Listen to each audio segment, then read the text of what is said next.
알 듯 모를 듯 쉬운 듯 어려운 보험의 세계. 여러분의 보험 고민을 속 시원히 풀어줄 전문가를 소개합니다.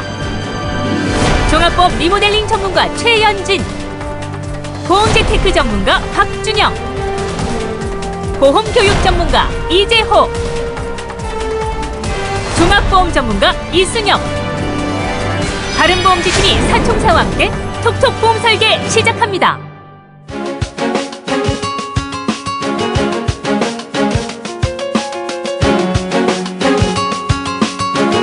안녕하세요. 여러분의 똑똑한 보험 주치 톡톡 보험 설계 박민설입니다. 여러분, 일반적으로 자동차 사고가 나면 이 보험료가 얼마나 오를지 모르니까 보험 처리를 꼭 해야 하나 고민하는 분들 많으시죠? 이런 불편함 해소를 위해서 정부가 올해 안에 이 차 사고 예상보험료 안내 서비스를 모든 손해보험사에 도입한다고 합니다. 이 서비스는요, 사고 정보를 입력하면 본인 부담 비용 그리고 3년간 보험료가 얼마나 더 오르는지를 비교해주고요. 이걸 바탕으로 이제 소비자들은 보험 처리 여부를 판단할 수 있게 되는 겁니다. 상당히 간편하고 활용을 많이 할 수 있는 서비스인 것 같은데요. 많은 분들 참고하시면 좋겠네요. 네, 이제 본격적으로 오늘 순서 시작해 보겠습니다. 오늘 나눠볼 이야기 주제 화면으로 먼저 만나보시죠. 한국인 사망 원인 2위를 차지하고 있는 심혈관 질환. 쓰러지기 전까지는 전조 증상이 거의 없어 침묵의 살인자로 불리는데요. 사망 위험이 클 뿐만 아니라 생존하더라도 반복되는 수술과 입원으로 지속적인 치료가 필요한 질환입니다. 이러한 질병 치료 과정은 환자 본인은 물론 간병하는 가족에게도 육체적, 정신적, 경제적으로 치명적인 고통을 주게 되는데요. 그래서 오늘 이 시간에는 수술비와 입원비 등을 포함 보장 범위를 넓고 똑똑하게 준비할 수 있는 심혈관 질환 보험에 대해 자세히 알아봅니다. 톡톡 보험 설계 연속 기획으로 뇌혈관 그리고 심혈관 질환에 대해서 저희가 이야기 나눠보고 있죠. 오늘 이 시간에는요, 그 두 번째 시간으로 심혈관 질환에 대해서 좀 알아보도록 하겠습니다. 네, 우리가 이제 살다 보면은 아는 사람 중에 이제 갑작스럽게 사망했다라는 이제 소식을 들을 때가 있습니다. 근데 이게 사고사를 제외하고는 대부분 보니까 심혈관 질환으로 사망하는 경우가 정말 많더란 얘기죠. 심혈관 질환 정말 무서운 것이 평소에는 아무 증상 없이 잠복해 있다가 갑자기 이게 나타나서 목숨을 앗아가는 이제 굉장히 무서운 이제 질환이라고 볼 수가 있는데요.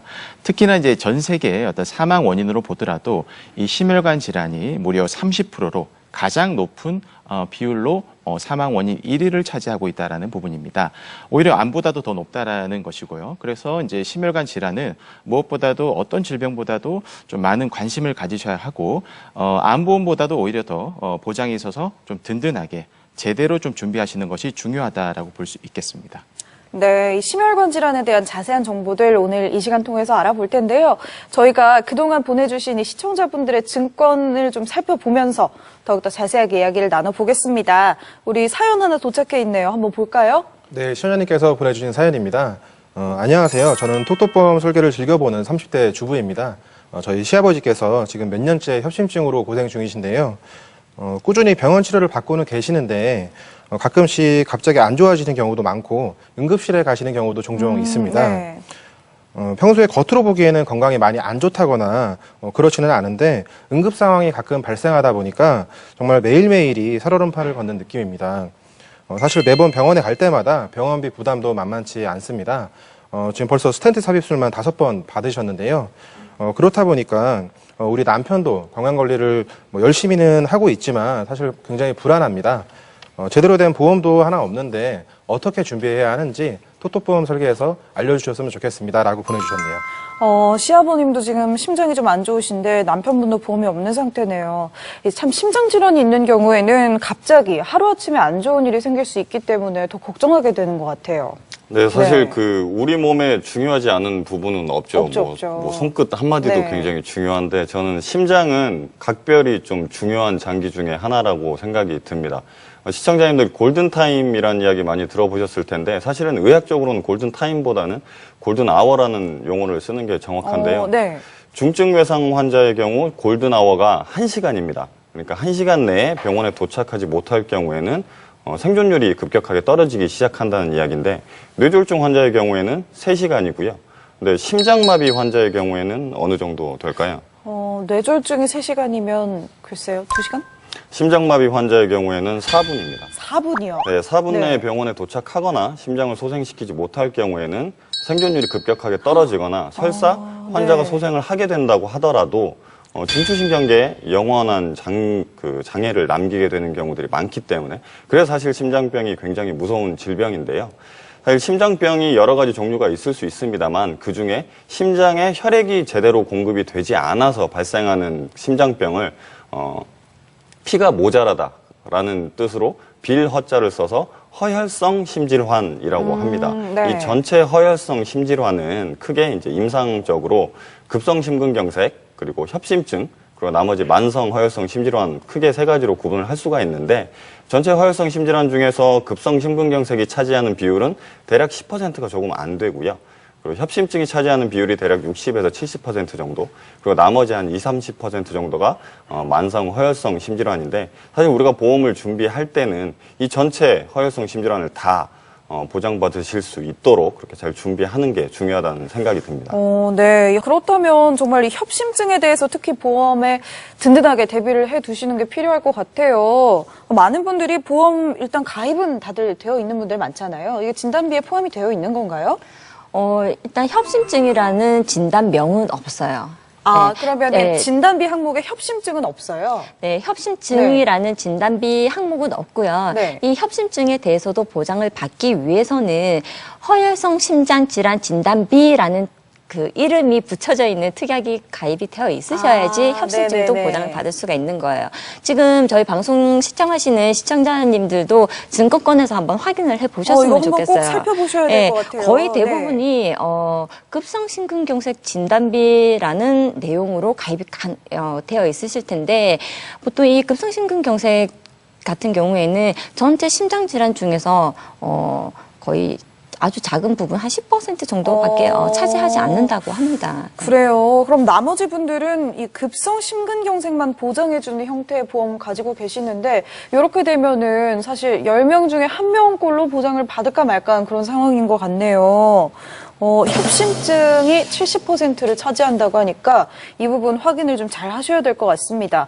아무리 큰 진단비를 설정해놔도 이렇게 범위에 해당되지 않으면 보험금을 받기가 어렵잖아요. 네, 그렇습니다. 그 혈관 질환 진단비 같은 경우에는 가입 금액을 크게 하는 것도 뭐 중요하겠습니다만은 보장 범위를 넓게 가져가는 것이 가장 중요하다라고 말씀드릴 수가 있는데요. 말씀하신 것처럼 지금 약관상에 이제 표기가 되어 있는 이 보장 범위를 벗어나는 질병 같은 경우에는 아예 이제 보장을 받지 못하는 경우가 상당히 많기 때문에 이제 이런 부분들이 보장 범위가 중요하다라고 말씀을 드리는 것이고요. 네네.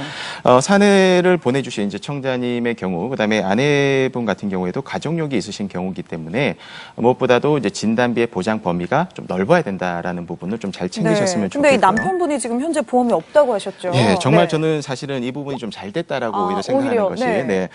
예전에 이제 허혈성 심장질환 이제 진단비가 있긴 있었습니다. 있긴 있었는데, 뭐 취급하는 회사가 많지는 않았고요. 그다음에 있다 하더라도 가입 금액이 200만 원 내지 300만 원의 어떤 소액 보장 금액에 이제 머무른 경우가 많았고, 만기도 60세 만기, 70세 만기로 다소 짧았습니다. 근데 지금 같은 경우에는 보시면은 몇몇 손해보험사가 이 허혈성 심장질환 진단비를 무려 100세 만기까지 보장이 가능하면서 가입 금액도 1,000만 원까지 최대 1,000만 원까지 이제 가입이 가능하시거든요. 근데 이게 이제 왜 의미가 있냐라고 하냐면 네. 허혈성 심장 질환 진단비 중에서 이제 가장 우리가 핵심이 되는 부분이 협심증입니다. 이 협심증이 걸리게 되면은 보통 이제 스텐트 삽입술이라는 이제 시술을 받게 되는데 이것이 비용이 보통 한 600만 원 내지 한 800만 원 정도가 이제 비용이 이제 소요가 되거든요. 그래서 이제 1,000만 원 정도에 해당되는 가입 금액으로 충분히 이제 보장이 가능하기 때문에 의미가 있다라는 것입니다. 그래서 이런 부분으로 충분히 의미 있게 준비가 가능하시고 특히나 뭐 시청자님 분이나 아내분이나 아직 젊으시고 건강하시기 때문에 충분히 허혈성 심장질환 진단비 구성 가능하십니다. 네. 오히려 예전 보험에는 이 허혈성 심장질환 진단비라는 항목이 없었던 경우가 많네요. 우리가 예전 보험은 무조건 좋다고 생각했는데 또 그것도 아닌 것 같습니다. 이 시간에 이렇게 허혈성 심장질환 전체를 보장해주는 상품 저희가 이야기하고 있는데요. 그렇다면 지금 현재 보험이 없는 상태세요. 지금 시청자분의 남편분이 이거 이제 어떻게 대비를 좀 시작하면 될까요? 네, 뭐 보험이 없으신 부분이 차라리 어떤 면에서는 좀 더 수월할 수도 있을 것 같아요. 그리고 지금 방금 이제 박준현 전문가께서 말씀을 잘 해주셨는데요. 이 허혈성 심장질환 진단비 굉장히 중요한 진단비입니다. 보장 범위도 넓고. 근데 제가 이렇게 상담을 해드리다 보면 이게 성별이나 나이에 따라서 가입 한도가 좀 제약이 되는 경우가 있는데요. 그래서 이 한도 때문에 만족을 좀 못하시는 분들도 간혹 계신 것 같아요. 그러면 이 진단비를 내가 좀 더 가입하고 싶은데 이 아쉬운 부분을 뭘로 채우느냐 이렇게 질문을 하시는 분들이 계시거든요. 그럼 저는 이 특정 수술비나 특정 입원비를 통해서 그 부족한 부분을 채워드리도록 이렇게 권유를 해드리는데요. 사실 이 진단비는 사실 내가 치료 여부와 관계없이 처음에 이제 목돈을 받게 되니까 굉장히 큰 장점을 가지고 있는 형태의 보험금이고요.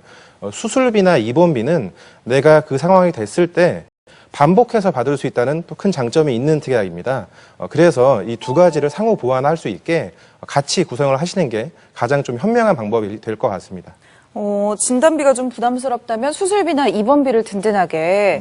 맞아요. 이 심혈관 질환 아까도 전문가님들이 말씀하신 것처럼 한번 발생하게 되면 이후에 입원을 좀 오래 해야 되기도 하고요. 추가적인 수술을 계속해야 되는 경우도 생기니까 오히려 더 현명한 경우인 것 같아요. 네. 네, 사실 허혈성 심장 질환 같은 경우에는 이제 응급 상황에 잘 대처하는 것도 굉장히 중요하죠. 병원에 빨리 가야 되고 응급 처치도 빨리 해야 되고. 하지만 응급 상황이 지난 이후에는 만성 질환으로 발전하는 경우가 굉장히 많기 때문에 이 네. 만성 질환으로 발전했을 때 어떻게 대처하는가도 굉장히 중요합니다. 사례 보내주신 시청자님의 경우에도 시아버님이 이미 스텐트 삽입술을 5번이나 시행했다고 말씀을 하셨어요. 네. 아무래도 스텐트 삽입술이라고 하면 개흉술보다는 아무래도 간단하죠. 그렇다고 하더라도 스텐트 삽입술이 오늘 뭐 병원 가서 간단하게 스텐트 하나 삽입하고 그냥 집에 오고 뭐 이렇게 간단한 아유, 그래도 수술은 수술이니까. 아니거든요. 네. 예, 그렇기 때문에 적어도 이분은 스텐트 삽입술을 5번 하셨다면 최소한 2번도 5번 이상 시행하셨을 그렇죠. 거예요. 스텐트 삽입술 이외의 경우에도 뭐 응급 상황 때문에 병원 아마 가셨을 거거든요.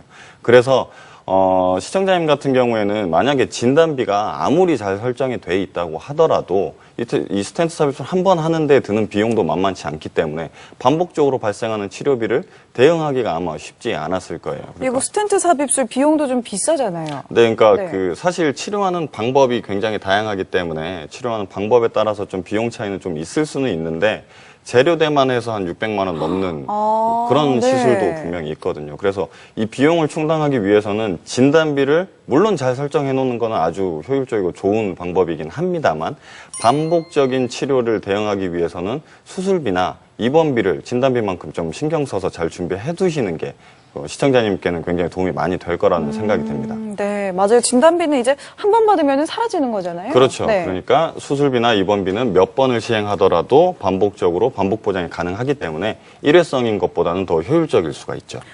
네. 이 심혈관 질환은 아무래도 이렇게 반복되는 수술이 많을 수가 있습니다. 수술비나 입원비에도 비중을 좀 두는 게 훨씬 더 유리하다는 생각이 드네요. 어떤가요? 네, 맞아요. 허혈성 심장질환 진단비 500만 원을 준비를 하시는 데 드는 비용하고 네. 그리고 아까 말씀하셨던 스텐트 삽입술 이런 걸 했을 경우에 수술비로 500만 원이 나오는 그 특약을 준비를 하시는 데 드는 비용은 그렇게 크게 차이가 나지 않아요. 그래요? 네. 근데 아까 그 사례를 보내주신 네. 시청자님처럼 스텐트 삽입술을 5번이나 시행을 하셨다 하면은 최초 진단비 500만 원을 준비하신 경우에는 500만 원을 받고 나면 끝이에요.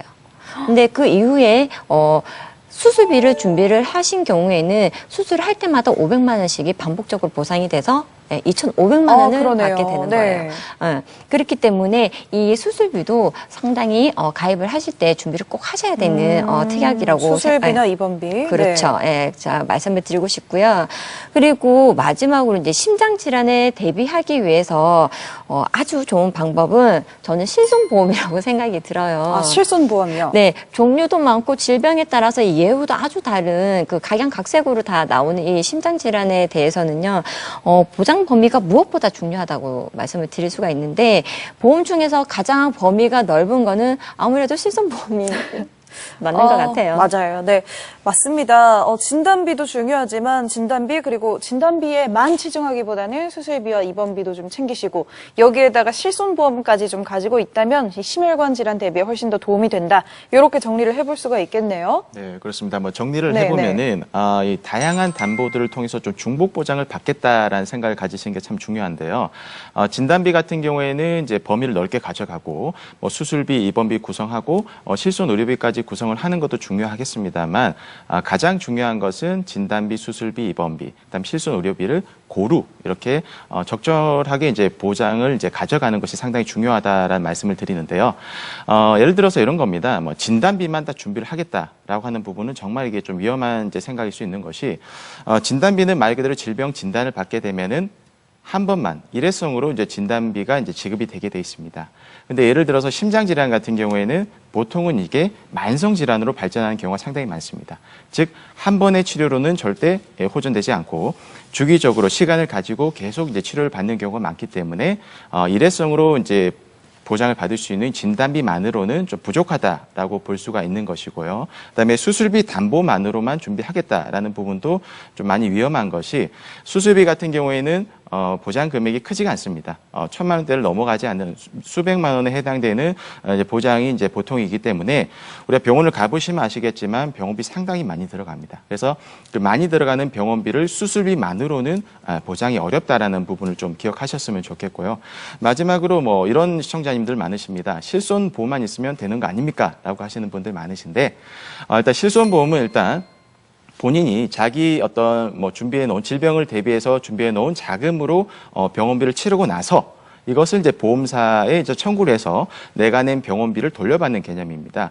근데 일단 병원비를 내기 위해서는 보험이 준비가 되어 있든 또는 질병을 대비한 자금이 준비가 돼 있어야 되는데 그게 먼저 수반이 되지 않는다라고 한다면은 이제 실손 의료보험은 이제 의미가 없어진다라는 것을 기억하셔야 될 것이고요.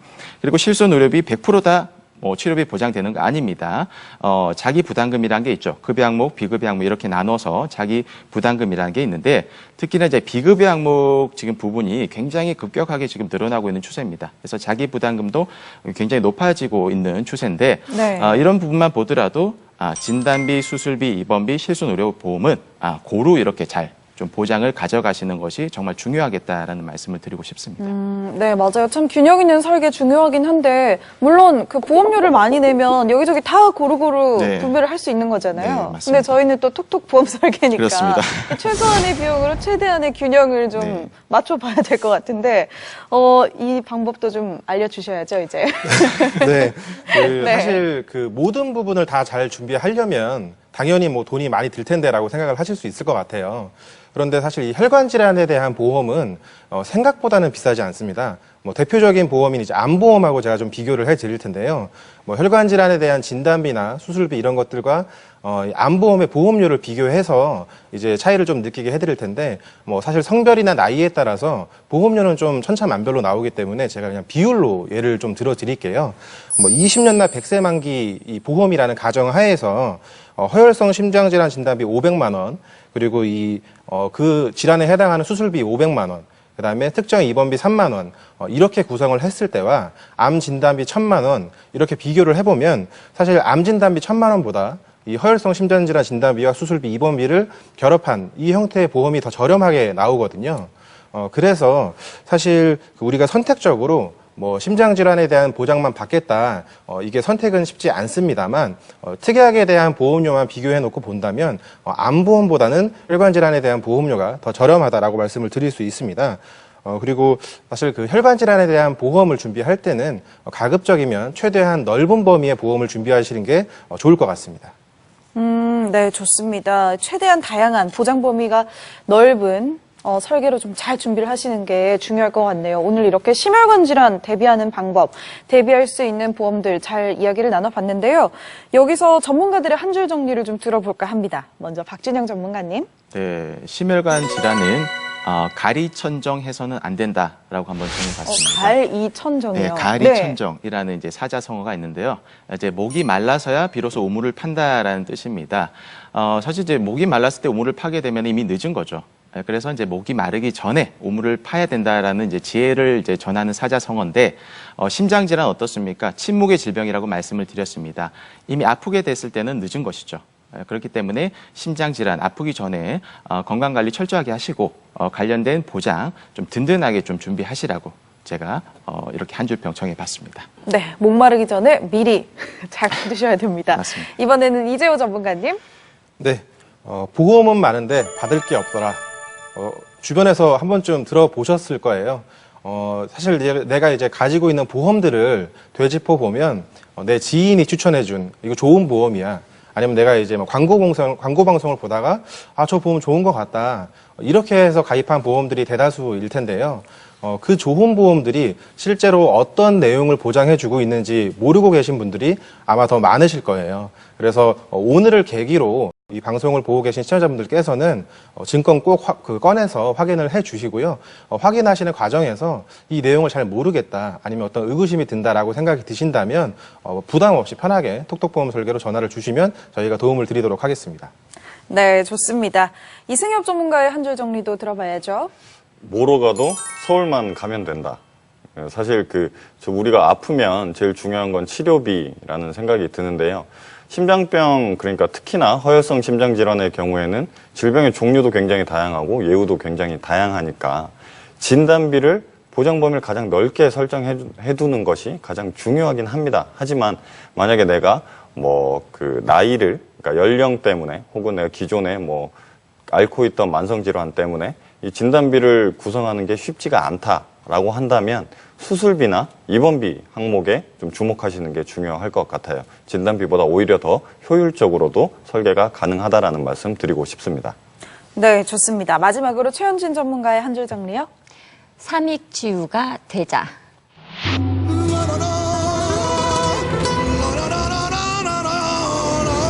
삼익지유요. 네. 오늘 사자성어가 좀 많이 나오네요. 네. 네, 사기여서 이룬 세 가지 벗을 얘기를 하는데요.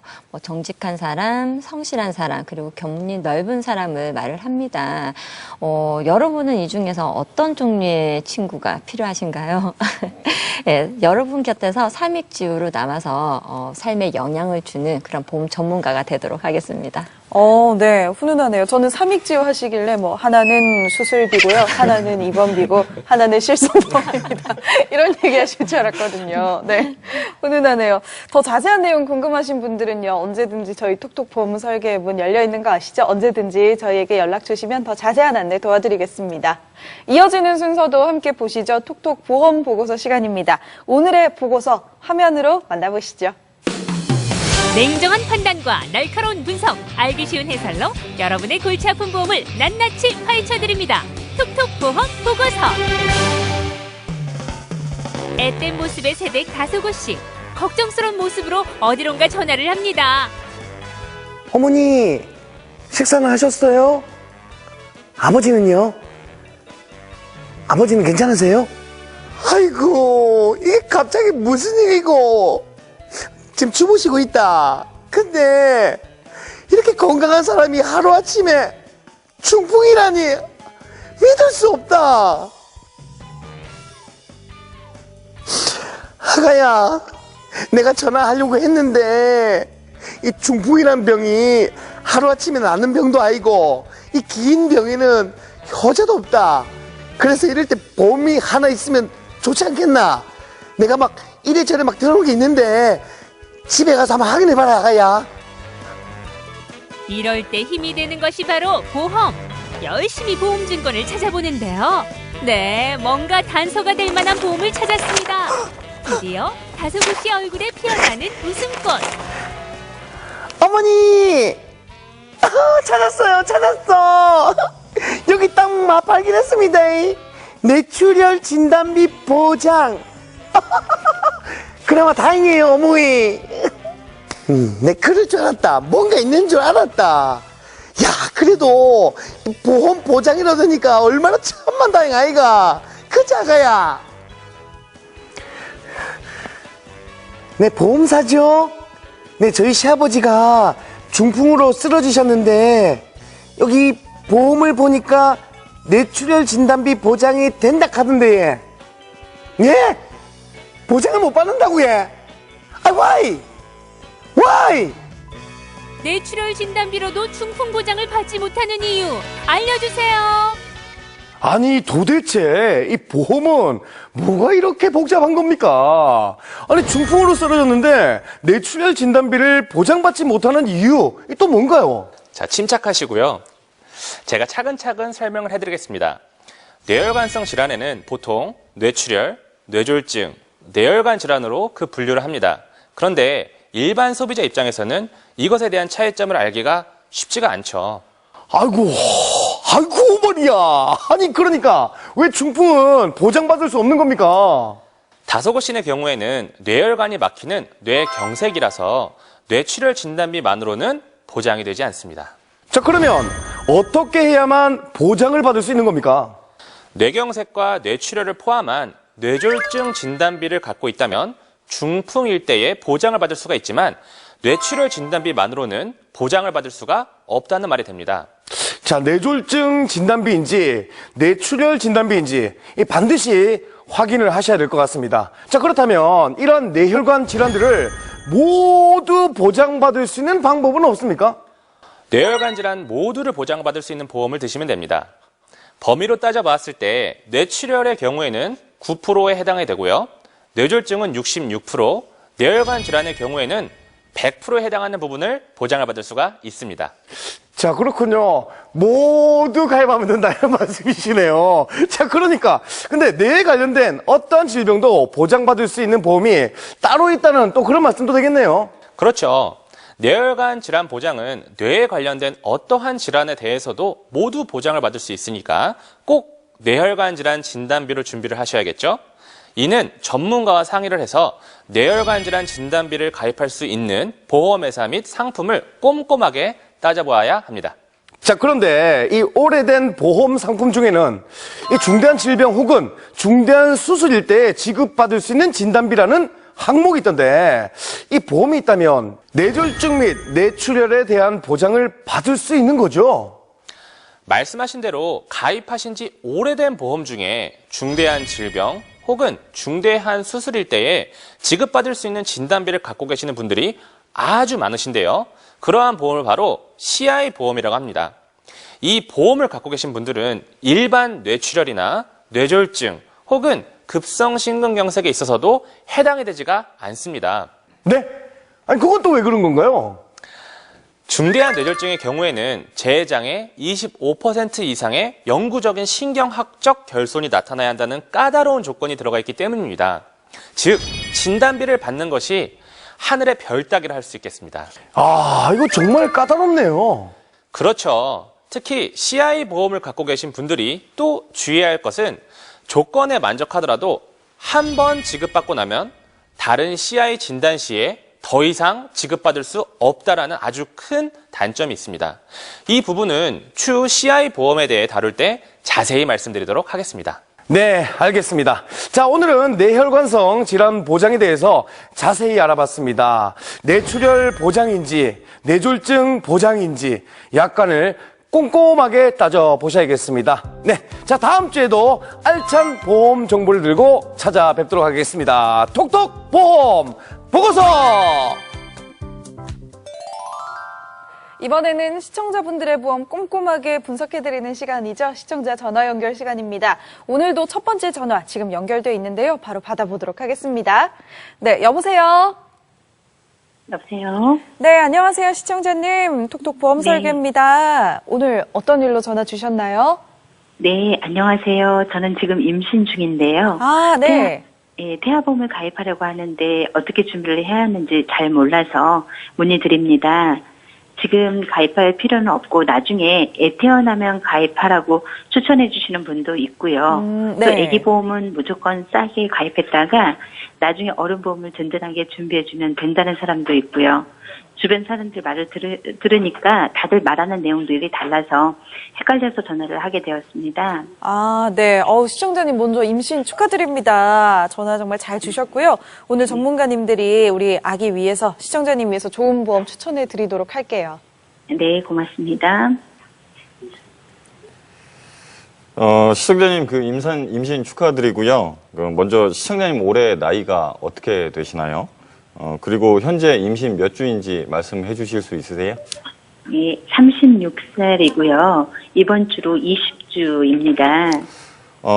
태아보험은 22주 이전에 가입이 가능하신데 때마침 전화를 잘 주신 것 같아요.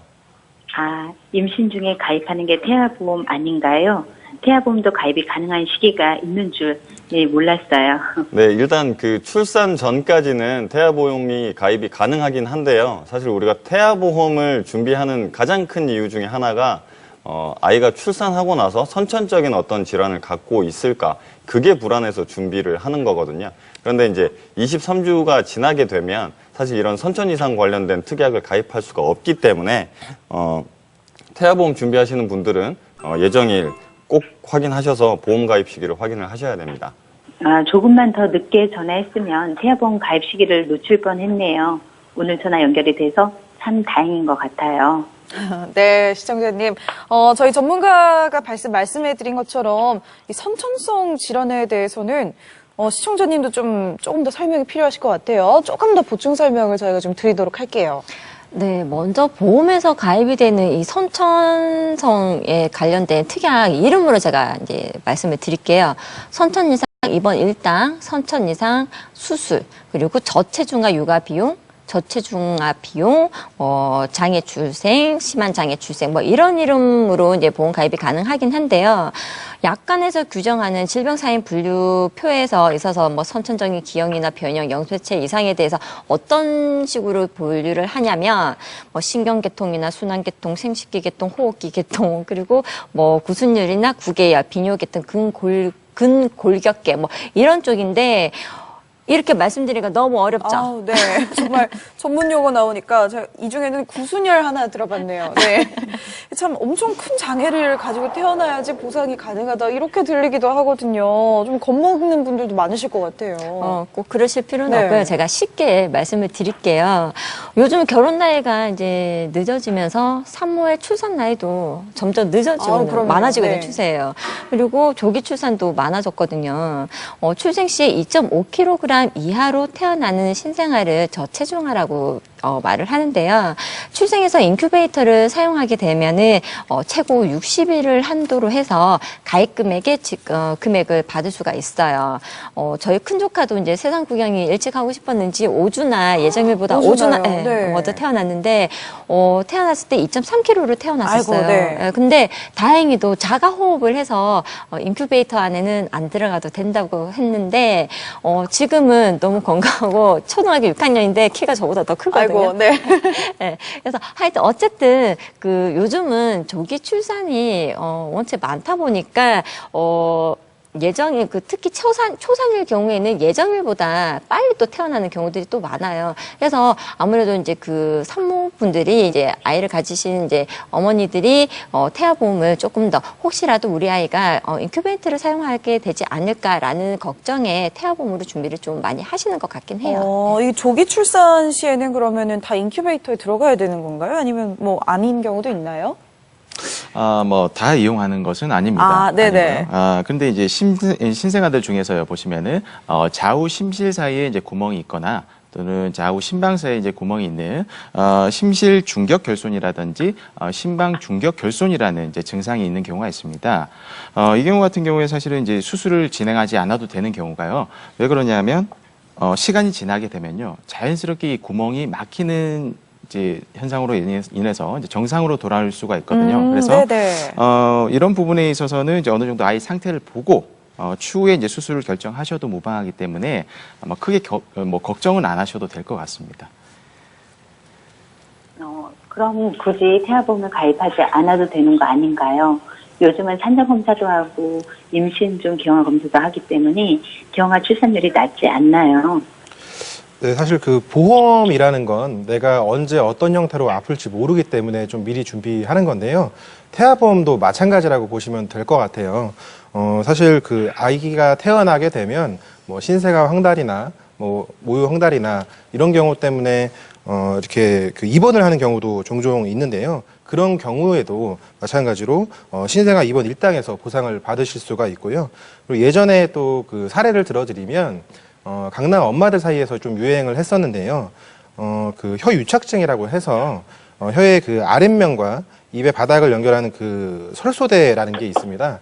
그 설소대가 짧으면 혀의 운동이 제한되기 때문에 그 영어 발음을 못한다고 해서 그 설소대 수술을 많이 좀 해줬다고 하시더라고요.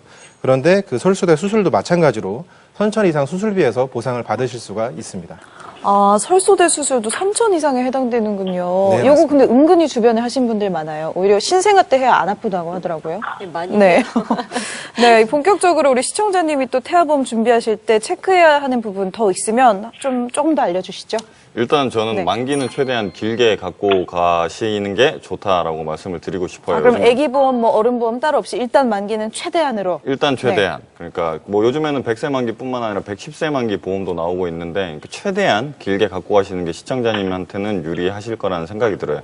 가장 중요한 이유는 태아니까 사실 어떤 형태로 태어날지를 우리가 예측하기가 어려워요. 그래서 태어났는데 선천적인 이상을 갖고 태어나 버리면 아까 그 시청자님께서는 지인분들께서 나중에 어른보험으로 준비를 해주면 된다고 말씀하셨는데 선천 이상이 있으면 어른보험 자체를 준비를 할 수가 없죠. 그러면 평생토록 내가 보험 하나 없이 가야 되는 경우가 생길 수가 있습니다. 아예 가입이 안 되는 경우가 있겠네요. 그렇죠. 그래서 네. 사실 길게 갖고 가버리면 보험은 나중에 필요 없는 건 좀 뺄 수 있거든요. 그런데 필요하다 그래서 추가는 안 되기 때문에 일단 가능한 한 만기를 최대한 길게 갖고 가시는 게 제일 좋다라고 말씀드리고 싶고요. 일단 그렇게 준비를 하시면 나중에 따로 준비하시는 것보다 보험료도 저렴합니다.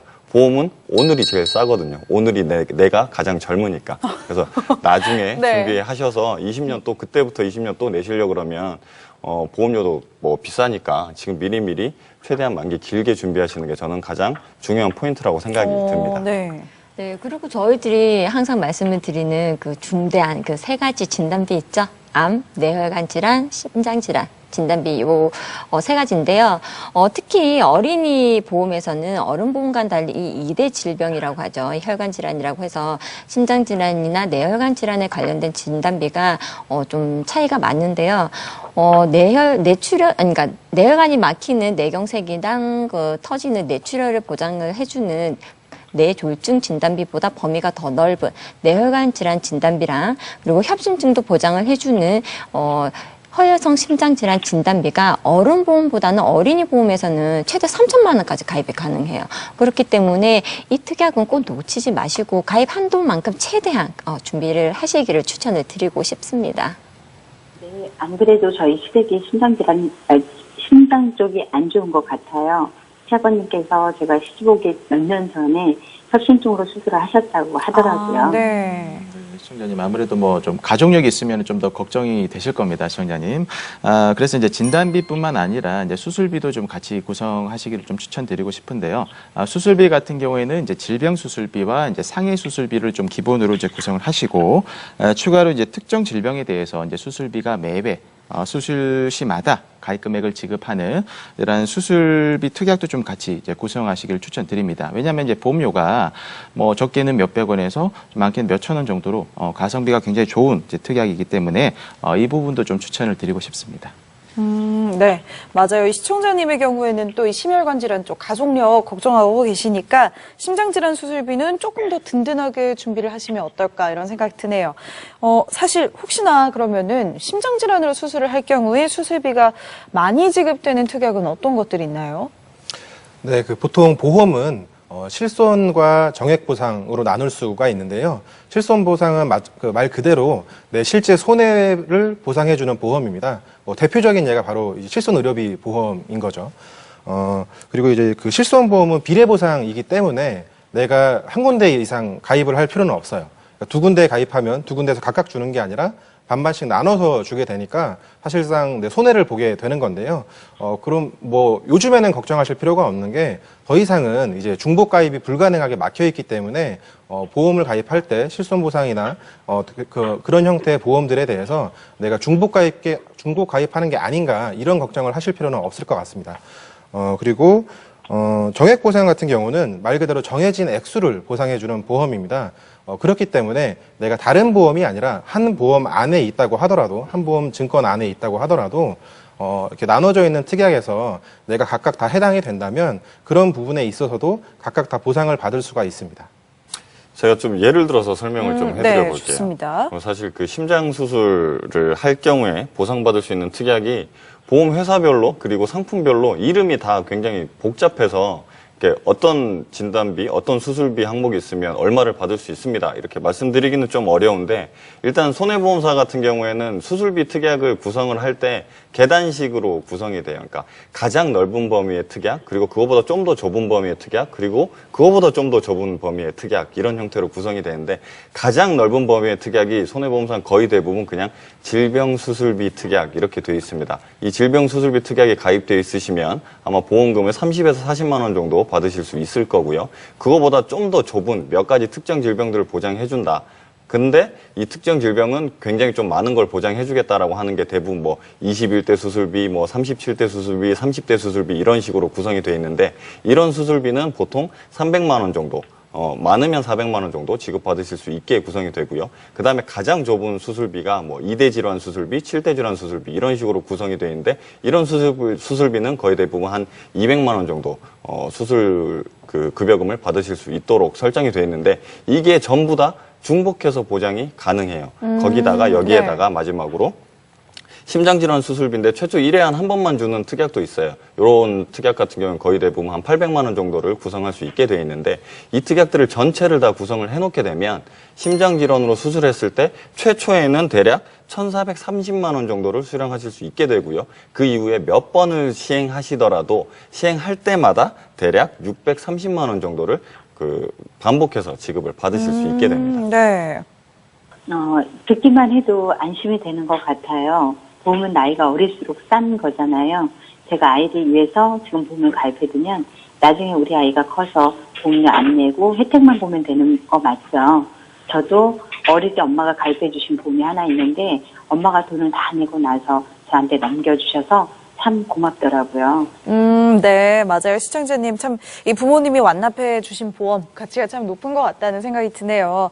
정리를 해보면요. 시청자님이 태아보험은 100세 만기, 요즘은 뭐 110세 만기도 있다니까 최대한 길게 100세 만기로 3대 진단비 든든하게 구성하시고 또 가성비 좋은 수술비 특약이나 선천 이상 관련 특약들 요렇게 준비를 하면 되실 것 같네요. 맞나요? 네, 맞습니다. 네. 그리고 가장 중요한 네. 실손보험. 아, 네, 맞아요. 꼭 실손보험. 준비를 하셔야겠죠. 네. 네, 참 그리고 교육보험도 추천을 좀 해주세요. 시부모님께서 첫 손주라고 교육보험을 하나 들어주신다고 하셨거든요. 교육보험이 있어요. 이것도 진짜 임신 축하 선물로 참 좋네요. 네. 부럽습니다. 네. 요즘 시청자님들하고 이렇게 상담 좀 하다 보면은 이렇게 노후 준비가 어느 정도 되어 있는 이제 할머니, 할아버지 분들께서 손주 보시면은 기분 좋으셔가지고 손주들 이제 교육보험 하나 넣어주고 싶다고 이렇게 상담을 하시는 분들이 좀 덜 있으세요. 네, 근데 예전에 교육보험과 요즘의 교육보험은 조금 개념이 다르긴 한데 예전에 교육보험은 뭐 초등학교, 중학교, 고등학교, 대학교 입학을 할 때마다 뭐 몇만 원씩 이렇게 돈이 지급이 되는 거였는데 근데 어차피 그 애들이 학교를 들어갈 때마다 그 몇만씩 나오는 거를 그 학부형들이 별로 받지를 않아요. 수령을 네. 하지 않고 그냥 모아놨다가 나중에 만기 때 한꺼번에 목돈을 찾아서 쓰는 경우들이 대부분이었거든요. 그래서 요즘에 교육보험은 이렇게 정해진 것보다는 장기 저축보험이나 아니면 자녀를 피보험자로 두는 연금보험을 교육보험으로 활용을 많이 하시는 추세입니다. 그럼 중간에 입학금 같은 건 안 나온다는 말인가요? 네, 시청자님, 뭐 정해진 금액이 이제 원하는 시기마다 이렇게 나오는 것은 아닙니다. 근데 이게 보험이라는 게 아무래도 장기 저축이다 보니까 오랫동안 이제 돈이 묶여서 이제 활용이 어려울 수가 있는데 이제 그런 단점을 극복하고자 나온 게 이제 중도 인출입니다. 그러니까 언제든지 내가 원하는 시기에 중간에 이렇게 인출해서 쓸 수 있다라는 개념으로 보시면 되는데 아무래도 뭐 대학 입학 시에 이제 등록금을 뭐 4년치를 한꺼번에 내지는 않지 않습니까? 그래서 등록금이 이제 뭐 매 학기마다 이렇게 필요한 시기마다 중도인출 기능을 활용하셔가지고 사용을 하시고 나머지는 이제 뭐 계속 복리로 이렇게 이제 굴리는 식으로 운용을 하시는 겁니다. 아, 네. 듣고 보니 필요할 때마다 꺼냈을 수 있는 게 더 좋은 것 같긴 하네요. 그럼 교육보험은 보통 얼마 정도 준비를 하나요?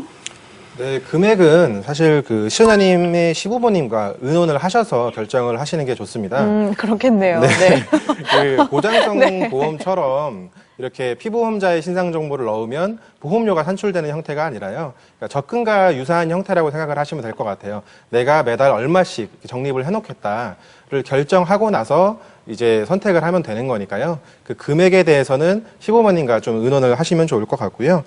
그리고 사실 또 고려해야 될 부분이 사실 이제 자녀분이 지금 굉장히 아직 태어나기 좀 않았기 때문에 나중을 생각한다면 뭐 가장 큰 돈이 드는 건 아무래도 대학 등록금이겠죠. 그래서 그 기간에 대한 물가 상승률도 좀 감안을 해야 될 것 같고요. 지금 현재로서도 뭐 사립대학교의 그 대학 등록금이 연간 1,000만 원에 육박하는 형태니까요. 자녀분께서 대학을 입학할 시기가 된다면 그게 또 얼마나 올라 있을까 그런 부분도 감안을 좀 해주시면 좋을 것 같아요.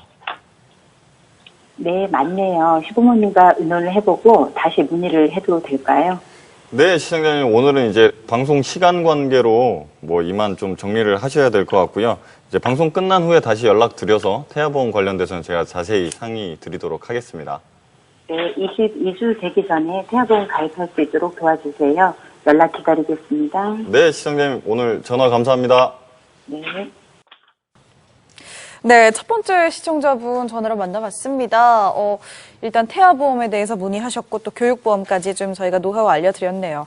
계속해서 또 상담 전화 이어지고 있네요. 두 번째 상담 전화도 이어서 받아보겠습니다. 여보세요? 여보세요. 네, 네, 안녕하세요. 안녕하세요. 네, 시청자님. 네. 톡톡 보험 설계입니다. 네, 안녕하세요. 네.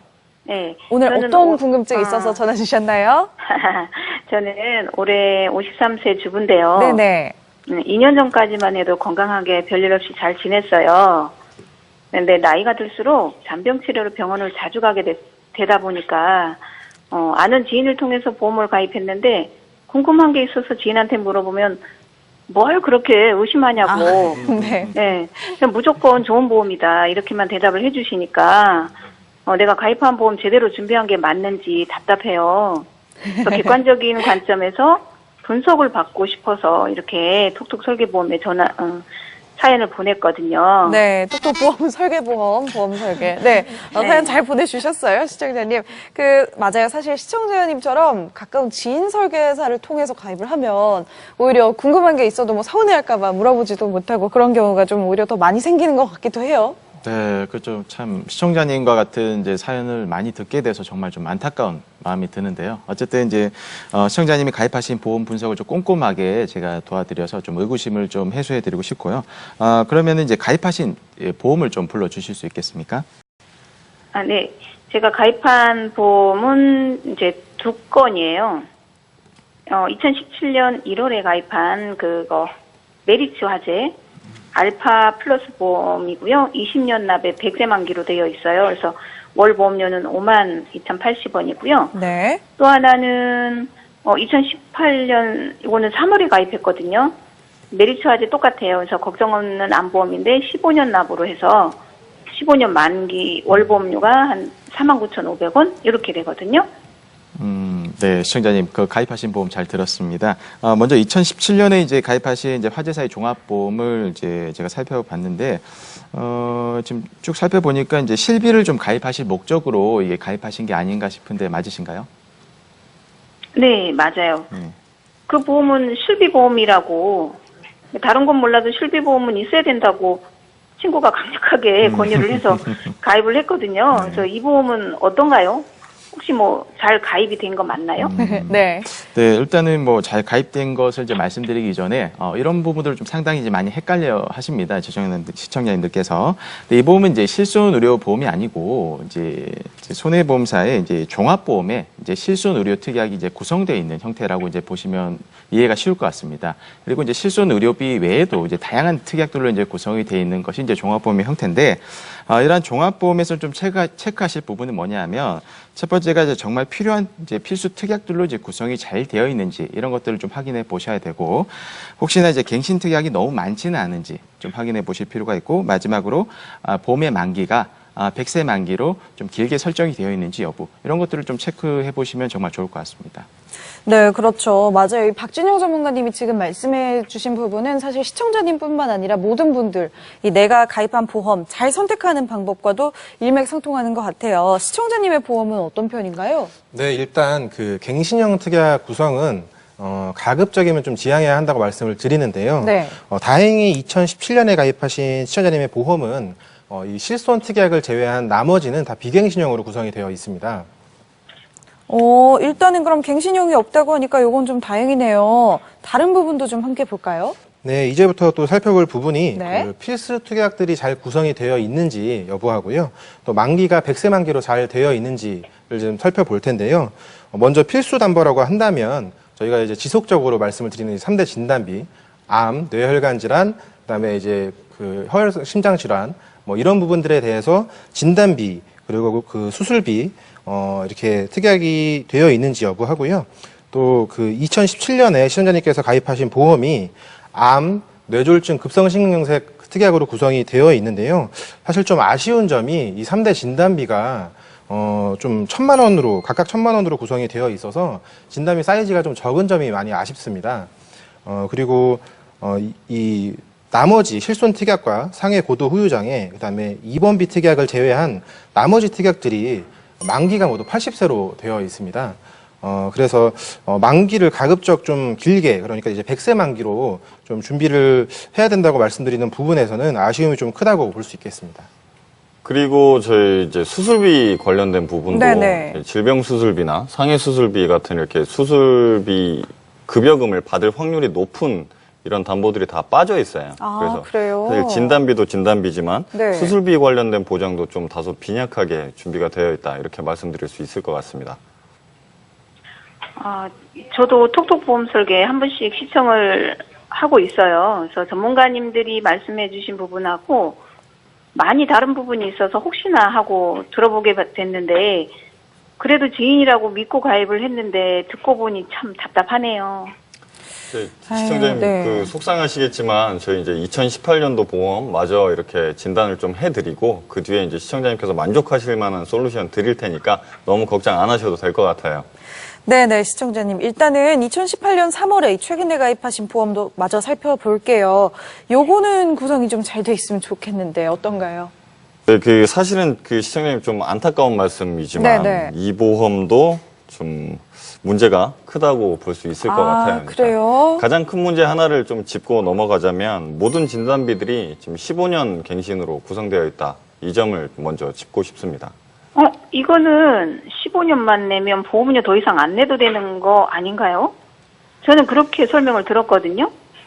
시청자님, 그럼 이게 설계사가 그 가입 당시에 설명을 잘못했든지 아니면 시청자님께서 조금 이해를 잘못하셨든지 둘 중에 하나인 것 같은데 얼마 전 저희가 방송에서도 이렇게 말씀을 드렸었는데 시청자님들께서 가장 헷갈려하는 부분이 아마 이런 부분인 것 같아요. 지금 방송 시청하고 계시는 이제 시청자님들도 본인들 증권 다 꺼내서 한번 보세요. 이게 만약에 본 증권에 10년 납, 10년 만기 최대 100세, 뭐 15년 납, 15년 만기 최대 100세, 20년 납, 20년 만기 최대 100세라고 기재가 되어 있다면 이거는 갱신형 보험이라고 밖에 볼 수가 없습니다. 맞아요, 시청자님. 일단 이름이 15년 납 15년 만기라고 여기 써 있었군요. 맞아요. 주변 지인분들, 제 주변 지인분들 중에서도 이거 헷갈려 하시는 분들 많습니다. 오늘부터 시청자분들이라도 이 부분만큼은 제대로 알고 계셔야겠어요. 그런데 제가 얼핏 듣기로는 갱신보험이 그렇게 많이 안 오르는 거 아니냐고 얘기하던데 아닌가요? 제 주변의 지인들도 보험료 많이 안 오른다고 홈쇼핑 보고 많이들 가입들 하더라고요.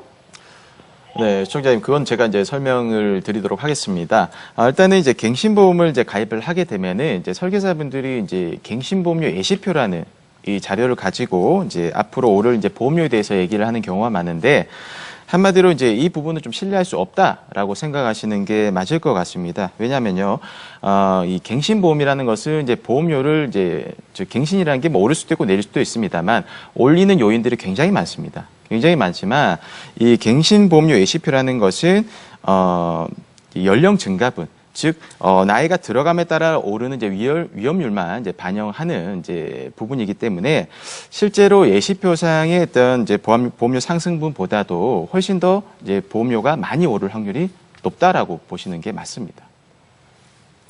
아, 참, 이 갱신보험의 보험료, 맞아요. 우리가 뭐 홈쇼핑이나 광고들 흔히 봤을 때는, 뭐, 갱신형이어도 괜찮겠네. 얼마 안 오를 것 같네 하고 가입하는데, 막상 보면 많이 올라 있거든요. 뭐 때문에 보험료가 이렇게 항상 올라가는 건가요? 네, 먼저 네. 첫 번째로는 그 물가 상승에 따른 의료비 수가 상승을 들 수 있습니다. 사실 그 새로운 그 신약 개발과 치료법이 나오게 되면 의학적으로는 물론 좋은 건데요. 그런 부분들이 사실 이제 의료비라는 측면에서 보면 부담이 될 수 있거든요. 그리고 앞으로 사실 뭐 계속 발전을 하고 있기 때문에 그런 의료비 상승은 더 탄력을 받을 걸로 생각이 됩니다. 그리고 두 번째로는 보험사의 손해율 상승이 문제가 됩니다. 사실 그 예전에 이렇게 좀 보장 범위가 넓은 특약들을 판매하던 회사들도 손해율이 계속 올라가고 있기 때문에 그런 특약들에 대한 판매를 점차 제한하고 있는데요. 예를 들자면 예전에 판매됐었던 그 생명보험사의 그 좀 확장형 고금리 상품 연금들을 예로 들 수 있을 것 같아요. 그런 그 좀 고금리의 연금들을 지금 현재 계약하셨던 분들이 나이가 돼서 연금을 받고 계시거든요. 그럼 보험사의 입장에서는 그때 당시에 금리가 계속 유지가 될 걸로 예상을 해서 판매를 했었지만 지금은 그렇지 못하기 때문에 좀 손해율이 높아졌다고 볼 수 있습니다. 그래서 그분들이 계속 그러니까 연금을 받아 가시기 때문에 보험사의 입장에서는 손해를 감수하고서라도 약속한 연금을 드려야 되는 거죠. 그래서 앞으로 지금 그 보험사에서는 손해가 또 지속이 되고 있고 앞으로 또 지금 예전에 가입했었던 지금 시청자님을 포함해서 계약자들이 나이가 또 먹게 되면 질병으로 인한 보험금들이 또 발생이 될 거고 계속해서 반복해서 손해율이 올라가게 되면 그런 부분들까지도 이 갱신형 보험에 반영이 될 겁니다. 그래서 가급적이면 이 갱신형 보험들 지향을 하는 게 좋고요. 그리고 이 예시표를 통해서 쉽게 예측을 하거나 이런 것들은 좀 굉장히 위험한 행동인 것 같습니다. 사실 이게 쉽게 예상할 수 있는 부분은 아니거든요. 아휴, 저는 그런 줄도 모르고 이 보험만큼은 저렴하게 잘 가입했다고 생각하고 있었는데 여러 가지로 답답합니다. 그럼 이거를 어떻게 없애야 될까요? 어떻게 하면 좋을까요? 일단은 시청자님 저희 솔루션을 드리기 전에 보장 내역부터 좀 살펴보면요. 암 진단비가 4천만 원, 뇌졸중 진단비 1,000만 원, 급성심근경색증 진단비 1,000만 원 이렇게 구성이 되어 있고 암 수술비가 300만 원, 암 입원비 5만 원, 질병 입원비 2만 원 이렇게 구성이 돼 있어요. 그러니까 2017년도에 보험을 가입하신 게 있으신데 그 2017년 보험에 좀 모자란 게 있다, 부족한 게 있다 이렇게 생각하셔서 추가로 이렇게 가입하게 되신 상황이신가요? 네, 맞아요. 암 진단비나 뭐 혈관 진단비 이런 게 약하니까 진단비 보충하고 또 요즘에는 100세 만기도 하나쯤 필요하다고 해서 가입을 하게 된 거거든요. 아유, 참 시청자님은 이 보험이 그러니까 100세 만기라고 생각하고 가입을 하셨네요. 네, 이 부분은 이제 설계사 분께서 이렇게 오해를 하실 수 있도록 이렇게 설명을 제대로 좀 안 하신 것 같긴 한데, 일단 다시 한번 말씀을 드리지만, 이 보험은요, 비갱신 100세 만기 보험 상품이 아니라 15년마다 보험료가 갱신이 되어서 오른 보험료를 최대 100살까지 납입을 하셔야지 혜택을 볼 수 있는 보험입니다. 그렇다면은 제가 어떤 방식으로 대비를 하면 될까요? 아무래도 이 보험으로는 끝까지 유지하기가 어려울 것 같다는 생각이 드네요. 네, 시청자님 2017년도에 가입을 하신 실손 의료비 이제 특약이 함께 구성되어 있는 종합보험의 경우에는요, 뭐 진단비 담보가 뭐 80세 만기로 구성이 되어 있는 거에 구성되어 있는데 이렇게 비해서 보험료가 그렇게 저렴하지도 않아요. 그래서 이 보험은 실손보험을 아예 그냥 현재 단독 실손보험으로 이제 바꾸시는 것도 괜찮을 것 같은데 현재 시청자님의 연령대로 보면은 보험료가 한 3만 원에서 3만 원 중반 정도로도 충분히 가입이 가능하기 때문에 이게 바꾸시기를 좀 추천을 드리고 싶고요. 그리고 진단비 같은 경우에는 100세 만기로 비갱신형으로 구성을 하신다면은 보장은 좀 더 완벽하게 준비가 되지 않을까라는 생각이 듭니다. 네, 시청자님 구체적으로 제가 한번 설명을 드리면요. 그 뇌혈관 질환하고 이제 심장 질환을 100% 보장해 주는 뇌혈관 질환 진단비, 허혈성 심장 질환 진단비가 지금 각각 1,000만 원씩 일단 구성이 가능하시고요. 그다음에 요즘 뭐 특히 이제 몇몇 손해 보험사들이 지금 한시적으로 유사암 가입 금액을 최대 1,000만 원씩 이렇게 보장이 가능하게끔 구성을 할 수가 있습니다. 유사암은 생김새는 이제 암하고 비슷한데 이제 성격이 좀 암과 다른 예를 들면 기타 피부암이라든지 경계성 종양 이런 것들을 이제 갑상선암 이런 것들을 우리가 유사암이라고 분류를 하는데 그러한 것들 같은 경우는 원래는 이제 유사암 진단비는 일반암 진단비의 가입 금액의 한 10%만 구성 가능한 것이 이제 정석이거든요. 그러니까 예를 들어서 유사암 진단비 1,000만 원이 구성이 되려고 한다면은 원래는 일반암 진단비가 1억까지 구성이 되어 있어야 유사암 진단비 1,000만 원이 구성이 가능한 것이죠. 근데 지금 한시적으로 일반암 진단비 1억을 구성하지 않더라도 지금 유사암 진단비 1,000만 원까지 구성을 해주기 때문에 적은 보험료로도 충분히 이제 가성비 좋은 보장을 이제 준비하실 수 있다라는 것이고 특히나 이제 시청자님은 여성분이시기 때문에 특히나 이제 갑상선암에 대한 대비가 잘 돼 있으셔야 되겠죠. 갑상선암의 진단을 받으시더라도 지금 유사암 진단비 1,000만 원으로 보장을 좀 좋게 보실 수 있지 않을까라는 생각을 합니다. 시청자님 한 가지 유념하셔야 될 부분이 있는데요. 기존에 있던 진단비 보험이 갱신형 보험이었었기 때문에 이걸 비갱신형 보험으로 바꾸게 되면 그러니까 보험료 매달 납입하시는 그 보험료는 다소 올라갈 수 있습니다. 하지만 기존 갱신형 보험은 시청자님께서 이 보험료가 올라가는 걸 겪으면서 47년간 납입을 하셔야 되는데 반해서 비갱신형 보험, 예를 들어서 20년 납 100세 만기라고 한다면 20년 동안 오르지 않는 보험료를 납입하시게 되면 나머지 27년에 대해서는 보험료를 1원 한 푼 내지 않고 보장만 받으시면 되는 거거든요. 더군다나 이 총 납입 보험료, 그러니까 20년간 내는 보험료와 이 47년간 내는 보험료를 비교한다면 비갱신형 보험이 또 훨씬 저렴합니다. 그래서 비갱신형 보험이 사실 훨씬 더 유리하다고 볼 수 있습니다. 그리고 시청자님께서 지금 현재 다소 높아질 수 있겠지만 그런 부분은 좀 감안을 하셨으면 좋겠습니다. 네, 그럼 어떤 보험사 상품인지 구체적으로 알 수 있을까요? 네. 네, 그거는 이제 방송이 끝나고 나서 시청자님 그 연령대에 가장 적합한 보험으로 저희가 추천을 드리도록 하겠습니다. 네, 시청자님 오늘 상담 받아보셨는데 어떠셨나요? 괜찮으셨나요? 네, 사실 지인 말만 믿고 가입했던 보험인데 보험은 지인을 통해서 가입하는 것이 더 위험할 수도 있겠구나 하는 생각이 들었어요. 그래서 오늘 톡톡 보험 설계 전문가님들 덕분에 앞으로 보험 가입할 때 굉장히 도움이 많이 될 것 같습니다. 감사합니다. 네, 지인분도 지인분이지만 저희는 또 전문가들이 있으니까요. 오늘 그래도 만족하셨다고 하니까 다행입니다. 자세한 솔루션 저희가 방송 끝나고요. 마저 안내해 드릴게요. 오늘 전화 연결 고맙습니다. 네, 두 번째 상담 전화까지 만나봤습니다.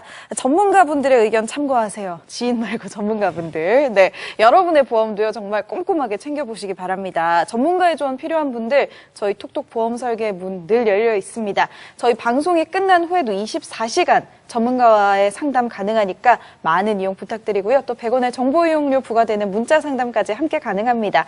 여러분이 증권 보시다가 모르는 점, 궁금한 점, 더 알고 싶은 점 언제든지 저희가 속 시원하게 알려드리겠습니다. 여러분의 똑똑한 보험 주치, 톡톡 보험 설계 저희가 준비한 소식은 오늘은 여기까지입니다. 저희는 다음 이 시간에 더욱더 알찬 보험 정보 가지고 돌아오도록 하겠습니다. 오늘도 함께해 주신 여러분 고맙습니다.